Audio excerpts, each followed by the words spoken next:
I don't like the part of what I do that is a cult of personality. I don't like it that a white guy sits at the front of the room and pontificates. And I don't know if you've figured out this shuffle, but I have, and I know that I don't know anything more than you know, really.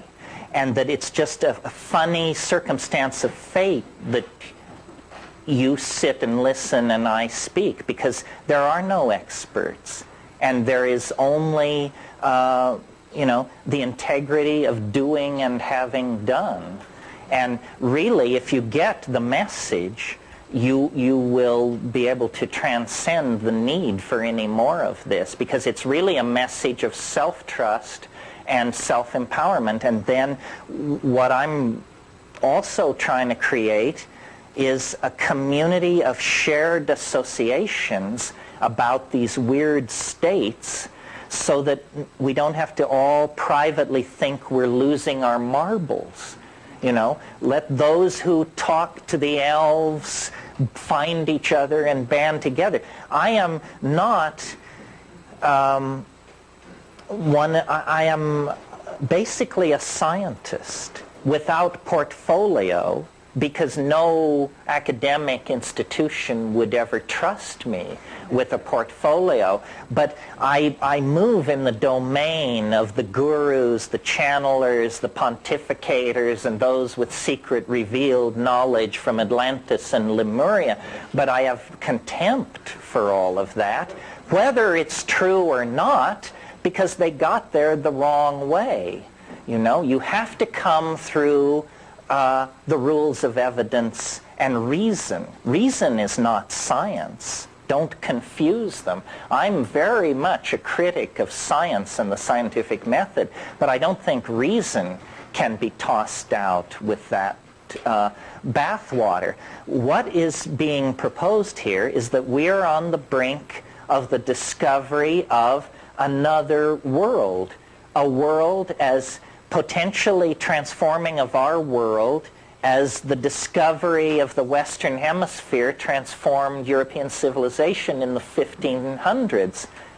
But the world that we're about to discover is inside the mind. It's mental real estate. We who have made consciousness our game by building cities, elaborating literatures, tossing up religions, and setting armies marching, we who have made consciousness our game have barely scratched the surface of human consciousness. And it's not like we haven't had a crack at it.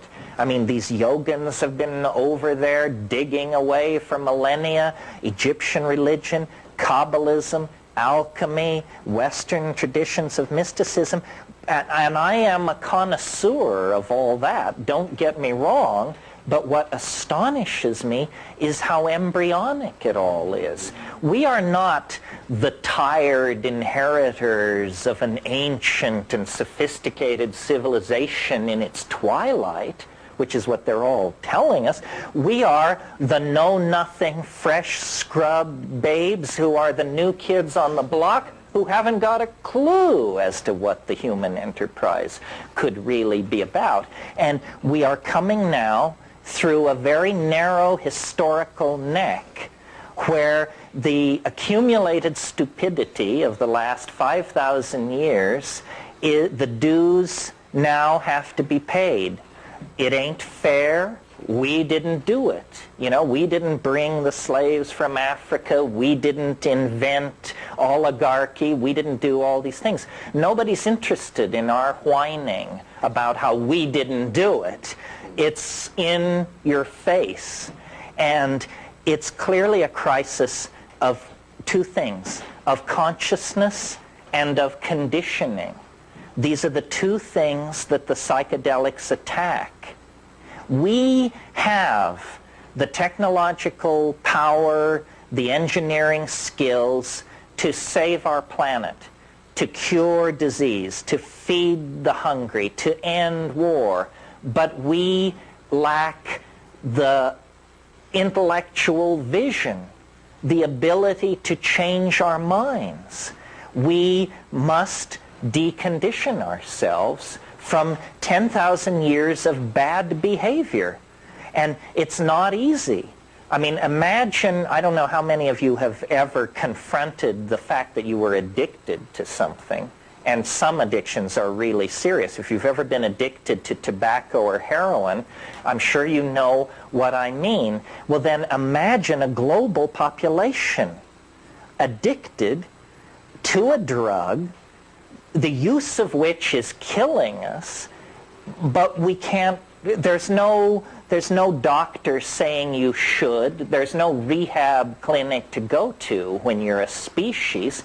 We are on an absolutely destructive bender that will end with the death of the earth, the impoverishment of its animal and plant population, and the collapse of our civilization into scarcity unless we can somehow restructure our psychology and get hold of ourselves. And psychedelics are the only thing I've ever seen work on an individual level to do that.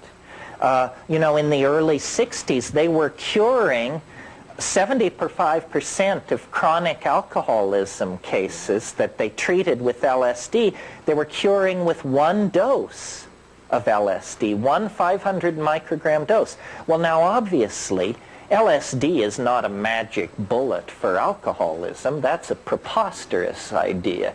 It's simply that you take LSD, and if you're a chronic alcoholic, you review your life and you notice that you're killing yourself. And then you say, my God, I am killing myself. If I don't stop what I'm doing, I will be dead. That's the strongest motivation to character rehabilitation there is, and that's what we have to carry into the domain of public debate. I can't believe how constipated American institutions are. I mean, here we are under the aegis of a great crusading reformer from Arkansas. A new order in human affairs has dawned, but they suggest closing an air base out at Sacramento, and there are editorials as to whether we can survive the shock of this massive change. Well, I've got news for you. You better do your change-related calisthenics if that was heavy lifting, because what you've got coming at you is something very, very different. We are now in a position to actually make something of ourselves, extend the design process to human destiny, and produce something that will redeem 10,000 years of pogroms and migrations and attempted genocides and pointless wars and stupid religions that make people hate themselves and all the rest of it. If we're going to redeem that legacy, then we have to do something quite spectacular.